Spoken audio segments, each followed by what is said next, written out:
Financial അക്കൗണ്ടിങ്ങിന്റെ introduction ആയിട്ട് നമ്മൾ പറയുന്ന പ്രധാനപ്പെട്ട ചില ക്വസ്റ്റ്യൻസ് ഉണ്ട്. അതായത് ഒന്ന് അക്കൗണ്ടിങ്ങിന്റെ ഡെഫിനിഷൻ, രണ്ടാമത്തത് അക്കൗണ്ടിങ്ങിന്റെ ഫീച്ചേഴ്സ്, ഫിനാൻഷ്യൽ അക്കൗണ്ടിങ്ങിന്റെ ഫീച്ചേഴ്സ്, മറ്റൊന്ന് ഫിനാൻഷ്യൽ അക്കൗണ്ടിങ്ങിന്റെ ഒബ്ജക്റ്റീവ്സ് ഓർ ഫങ്ഷൻസ്. ഒബ്ജക്റ്റീവ്സ് എന്ന് ചോദിച്ചാലും ഫങ്ഷൻസ് എന്ന് ചോദിച്ചാലും അഡ്വാൻറ്റേജസ് ചോദിച്ചാലും നിങ്ങൾക്ക് അതന്നെ എഴുതാം.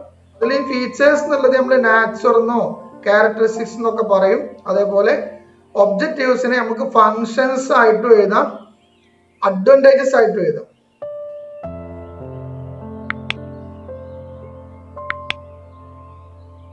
ഫിനാൻഷ്യൽ അക്കൗണ്ടിങ്ങിന്റെ ഡെഫിനിഷൻ ആണ്: accounting is the art of recording, classifying and summarising. ഈ മൂന്ന് കാര്യങ്ങളാണ് അക്കൗണ്ടിങ്ങിന്റെ ഡെഫിനിഷനിലെ first part. It is the art of recording, classifying and summarising. Then അത് എങ്ങനെയാണ് ഈ മൂന്ന് പ്രോസസ്സും ചെയ്യുന്നത് എന്നുള്ളത് ജസ്റ്റ് ഒരൊറ്റ ഇതിൽ പറയുന്നുള്ളൂ: in a significant manner and in terms of money.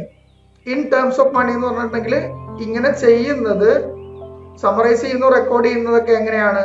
Financially ആണ്, അല്ലെങ്കിൽ അതിലുള്ള മോണിറ്ററി പാർട്ടാണ് എന്ത് ചെയ്യണത്? റെക്കോർഡ് ചെയ്യുകയും ക്ലാസിഫൈ ചെയ്യുകയും സമ്മറൈസ് ചെയ്യുകയും ചെയ്യുന്നത്. അതുകൊണ്ടാണ് ഇൻ ടേംസ് ഓഫ് മണി എന്ന് പറയുന്നത്. എന്നിട്ട് ഒരു കോമയുണ്ട്. ആ കോമ കഴിഞ്ഞിട്ട് പറയുന്ന കാര്യം ട്രാൻസാക്ഷൻസ്. എന്തൊക്കെയാണ് ഈ റെക്കോർഡ് ചെയ്യുകയും ക്ലാസിഫൈ ചെയ്യുകയും സമ്മറൈസ് ചെയ്യുകയും ചെയ്യുന്നതെന്ന് വെച്ചാൽ ട്രാൻസാക്ഷൻസ് ആൻഡ് ഇവന്റ്സ്. ബിസിനസ്സിൽ നടക്കുന്ന ട്രാൻസാക്ഷൻസും ഇവന്റ്സും ആണ് റെക്കോർഡ് ചെയ്യുകയും ക്ലാസിഫൈ ചെയ്യുകയും സമ്മറൈസ് ചെയ്യുകയും ചെയ്യുന്നത്. വിച്ച് ആർ, ആ ട്രാൻസാക്ഷൻസും ഇവന്റ്സും ഒക്കെ ഇൻ പാർട്ട് അറ്റ് ലീസ്റ്റ്, അതൊരു കോമയുടെ ഇടയിലാണ്, പ്രത്യേകം ശ്രദ്ധിക്കുക. ഓഫ് എ ഫിനാൻഷ്യൽ ക്യാരക്ടർ എന്ന് പറഞ്ഞാൽ എന്താണ്? ആ ട്രാൻസാക്ഷൻസിനും ഇവന്റ്സിലും എന്തുണ്ടായിരിക്കണം? ഫിനാൻഷ്യൽ ക്യാരക്ടർ ഉണ്ടായിരിക്കണം. ഇപ്പൊ സാലറി പേ ചെയ്തു എന്ന് പറഞ്ഞാൽ അതിലെന്തുണ്ട്? ഒരു ഫിനാൻഷ്യൽ ക്യാരക്ടർ ഉണ്ട്. കമ്മീഷൻ കിട്ടി എന്ന് പറഞ്ഞാൽ അതിലൊരു ഫിനാൻഷ്യൽ പാർട്ട് ഉണ്ട്, ഒരു ഫിനാൻഷ്യൽ ക്യാരക്ടർ ഉണ്ട്. ഇങ്ങനെ ഫിനാൻഷ്യൽ ക്യാരക്ടർ ഉള്ള ട്രാൻസാക്ഷൻസും ഇവന്റ്സും റെക്കോർഡ് ചെയ്യുകയും ക്ലാസിഫൈ ചെയ്യുകയും സമ്മറൈസ് ചെയ്യുകയും ചെയ്യുക. And interpreting the result thereof. Interpret ചെയ്യുന്നു, അതിന്റെ റിസൾട്ട് ഇന്റർപ്രറ്റ് ചെയ്യുകയും കൂടി ചെയ്യുന്നു എന്നുള്ളതാണ് ഈ പറഞ്ഞ ഫിനാൻഷ്യൽ അക്കൗണ്ടിങ്ങിന്റെ ഡെഫിനിഷനിൽ വരുന്നത്. ഇതതിന്റെ ഫീച്ചേഴ്സ് ആണ് പറയുന്നത്. ഫിനാൻഷ്യൽ അക്കൗണ്ടിങ്ങിന്റെ ഫീച്ചേഴ്സ് ഏതാണ്ട് ഒരു 9 ഫീച്ചേഴ്സ് ഞാനിവിടെ പോയിന്റ് ഔട്ട് ചെയ്തിട്ടുണ്ട്. 9 ഫീച്ചേഴ്സ്. ഫീച്ചേഴ്സ് എന്ന് പറഞ്ഞിട്ടുണ്ടെങ്കിൽ എന്താണ്? ഏത് സബ്ജക്റ്റിനും ആ സബ്ജക്റ്റിൻ്റെതായ ഒരു നാച്ചർ ഉണ്ടായിരിക്കും, അല്ലെങ്കിൽ അതിന്റെ ക്യാരക്ടറിസ്റ്റിക്സ് ഉണ്ടായിരിക്കും. ആ ക്യാരക്ടറിസ്റ്റിക്സ് എന്തൊക്കെയാണ്? ഫിനാൻഷ്യൽ അക്കൗണ്ടിങ്ങിന്റെ ക്യാരക്ടറിസ്റ്റിക്സ് എന്തൊക്കെയാണെന്നുള്ളതാണ് ഈ പറഞ്ഞിരിക്കുന്നത്. ഇതിൽ ഒരുപാട് എക്സ്പ്ലനേഷൻ ഒന്നും ആവശ്യമില്ല, നിങ്ങൾ ഓരോരോ പോയിന്റുകളായിട്ട് എഴുതാണ് ചെയ്യുക. ഒന്നാമത്തെ ഫീച്ചറായിട്ട് നമ്മൾ പറയുന്നത് the primary purpose of financial accounting is to provide information to external users.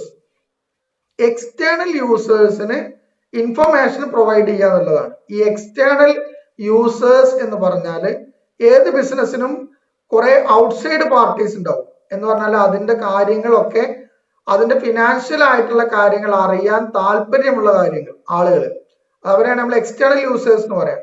It is mainly concerned with the preparation of financial statements. എന്താണ് പ്രധാനമായിട്ട് ചെയ്യുന്നത്? Accounting concern with the preparation of financial statements. Financial statements എന്ന് പറഞ്ഞാൽ trading profit and loss അക്കൗണ്ടും balance ഷീറ്റും ആണ്. ഇത് രണ്ടും പ്രിപ്പയർ ചെയ്യുക എന്നുള്ളതാണ് ഈ അക്കൗണ്ടിങ്ങിന്റെ ഒരു കാര്യം. And communicating the information to investors, creditors and other external users.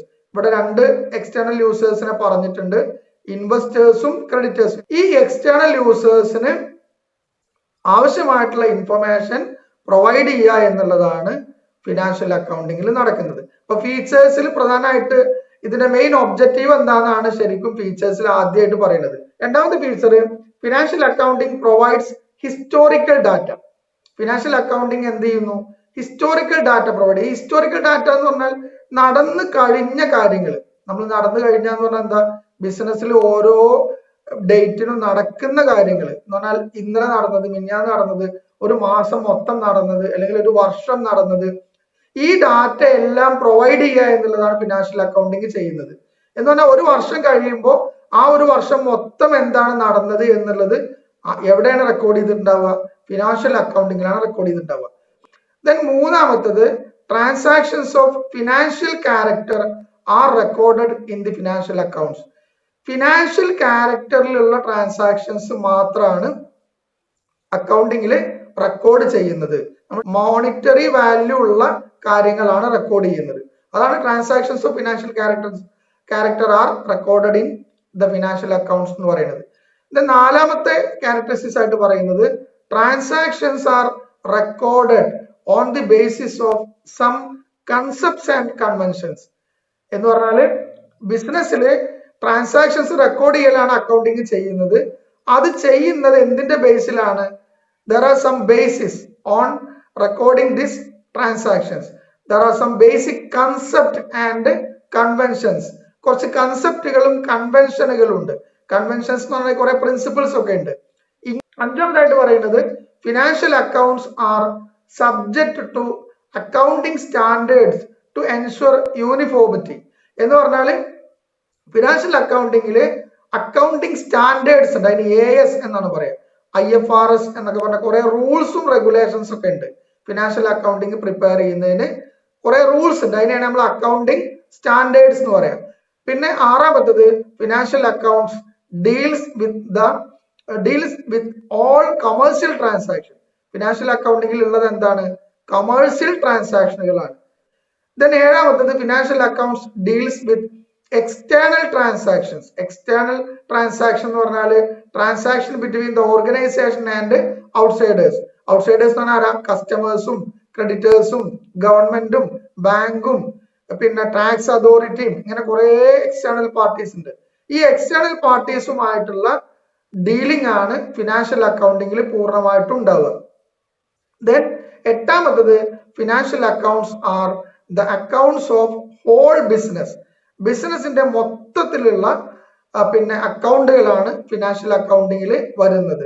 Then last one emphasis in financial accounting is on reporting not on control. എന്ന് പറഞ്ഞാൽ ഫിനാൻഷ്യൽ അക്കൗണ്ടിങ്ങിന്റെ പ്രധാനപ്പെട്ട ഒരു ഊന്നൽ, ഒരു എംഫസിസ് എന്ന് പറയുന്നത്, അത് കൊടുക്കുന്ന ഫോക്കസ് എന്ന് പറയുന്നത് റിപ്പോർട്ടിങ്ങിലാണ്.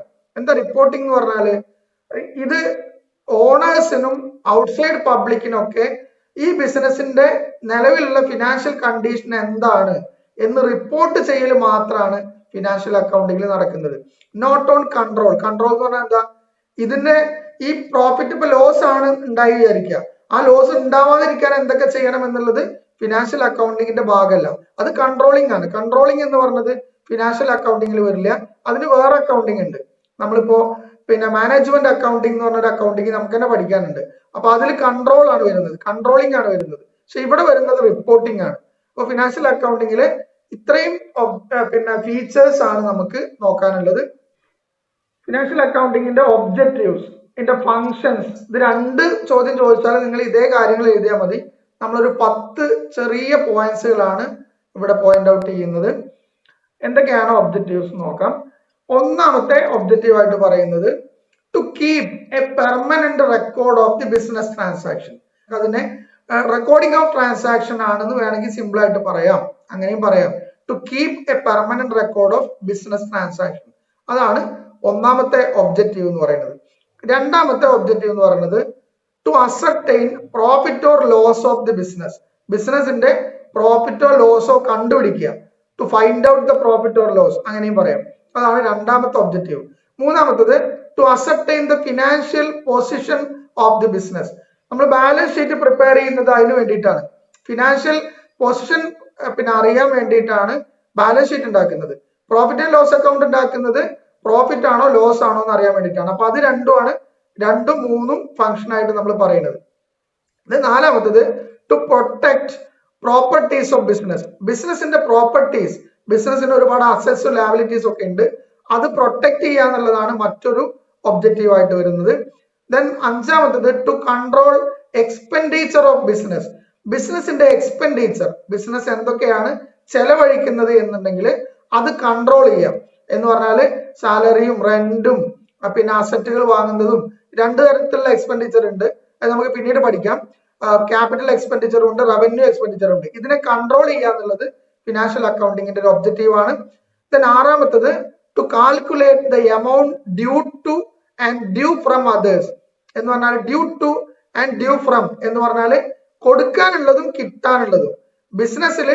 ബിസിനസ്സിന് ഒരുപാട് പൈസ ഇങ്ങോട്ട് കിട്ടാനുണ്ടാവും, ബിസിനസ് ഒരുപാട് പണം മറ്റു പലർക്കും കൊടുക്കാനുണ്ടാവും. ഇത് കാൽക്കുലേറ്റ് ചെയ്യുക എന്ന് പറയുന്നത് അക്കൗണ്ടിങ്ങിന്റെ ഒരു പ്രധാനപ്പെട്ട ഒബ്ജക്റ്റീവ് ആണ്. To calculate the amount due to and due from others. Then seventh objective എന്ന് പറഞ്ഞത് to ascertain the cost of production and selling price. Cost of production കണ്ടുപിടിക്കുക. ശരിക്കും അതിന് വേണ്ടിയിട്ട് വേറൊരു അക്കൗണ്ടിങ് ഉണ്ട്, കോസ്റ്റ് അക്കൗണ്ടിങ് എന്ന് പറഞ്ഞ അക്കൗണ്ടിങ് ഉണ്ട്. പക്ഷെ ഫിനാൻഷ്യൽ അക്കൗണ്ടിങ്ങിലും കൂടി എന്ത് വരുന്നുണ്ട്, കോസ്റ്റ് ഓഫ് പ്രൊഡക്ഷനും സെല്ലിംഗ് പ്രൈസും കണ്ടുപിടിക്കുന്നത്, ഫൈൻഡ് ഔട്ട് ചെയ്യുന്ന ഒരു ബിസിനസ്സിനെ അവർ വിൽക്കുന്ന പ്രൊഡക്റ്റിന്റെ സെല്ലിംഗ് പ്രൈസ് തീരുമാനിക്കുന്നതൊക്കെ ഫിനാൻഷ്യൽ അക്കൗണ്ടിങ്ങിന്റെ പരിധിയിൽ വരുന്ന അതിന്റെ ഒബ്ജക്റ്റീവിൽ പെടുന്ന ഒരു കാര്യം കൂടിയാണ്, ഒരു പ്രൊഡക്റ്റിന്റെ സെല്ലിംഗ് പ്രൈസ് നിശ്ചയിക്കലൊക്കെ. ദെൻ എട്ടാമത്തത് to provide information for decision making. നമ്മൾ നേരത്തെ പറഞ്ഞിട്ടുണ്ടായിരുന്നു രണ്ട് തരത്തിലുള്ള പാർട്ടീസ് ബിസിനസ്സിലുണ്ട്. ഔട്ട്സൈഡ് പാർട്ടീസ് ഉണ്ട്, ഇൻസൈഡ് പാർട്ടീസും ഉണ്ട്. അതിൽ ഇൻസൈഡ് പാർട്ടീസ് ആണ് മാനേജ്മെന്റും അതിന്റെ ഓണേഴ്സും ഒക്കെ. അവർക്ക് വേണ്ട ഇൻഫർമേഷൻ, ഡിസിഷൻ മേക്കിങ്ങിന് വേണ്ട, തീരുമാനങ്ങൾ എടുക്കാൻ വേണ്ട ഇൻഫർമേഷൻ പ്രൊവൈഡ് ചെയ്യുക എന്ന് പറയുന്നത് ഫിനാൻഷ്യൽ അക്കൗണ്ടിങ്ങിന്റെ ഒരു ഒബ്ജക്റ്റീവ് ആണ്. ദെൻ നയൻത് ഒബ്ജക്റ്റീവ് ആയിട്ട് പറയുന്നത് to satisfy the requirements of law. ലോയുടെ റിക്വയർമെന്റ്സ് എന്ന് പറഞ്ഞാല് ഗവൺമെന്റിന് കുറെ നിയമങ്ങളുണ്ട്. ബിസിനസ്സിൽ ഇന്ന റെക്കോർഡ്സ് ഒക്കെ വേണം, പ്രോഫിറ്റ് ലോസ് ഒക്കെ കണ്ടുപിടിക്കാൻ വേണ്ടി ഇന്ന ഫിനാൻഷ്യൽ റെക്കോർഡ്സ് ഒക്കെ അവിടെ കീപ്പ് ചെയ്യണമെന്ന് നിയമമുണ്ട്. ആ നിയമം എന്ത് ചെയ്യാൻ, പാലിക്കാൻ വേണ്ടിയിട്ട്, അതാണ് സാറ്റിസ്ഫൈ ചെയ്യാന്ന് പറഞ്ഞത്. To satisfy the requirements of law. ലോയുടെ റിക്വയർമെന്റ്സ് സാറ്റിസ്ഫൈ ചെയ്യാൻ വേണ്ടിയിട്ടാണ് ഫിനാൻഷ്യൽ അക്കൗണ്ടിങ് ചെയ്യുന്നത്. Then 10th one, that to know whether the business is profitable or not and analyze the reason for the same. ബിസിനസ്സിന് profit ആണോ loss അല്ലെ profitability ഉണ്ടോ, business എത്രമാത്രം profit ഉണ്ടാക്കാൻ പറ്റുന്നുണ്ട്, അതാണ് ബിസിനസ് ഈസ് പ്രോഫിറ്റബിൾ ആണോ അതെ അല്ലേ, or not, and analyse the reason for the same. അതിന്റെ റീസൺ, പ്രോഫിറ്റബിൾ ആണെങ്കിൽ അതിന്റെ റീസൺ, പ്രോഫിറ്റബിൾ അല്ലെങ്കിൽ അതിന്റെ റീസൺ, അത് കണ്ടുപിടിക്കുക എന്നുള്ളതും ഫിനാൻഷ്യൽ അക്കൗണ്ടിങ്ങിൽ വരുന്ന ഒബ്ജക്റ്റീവ് ആണ്.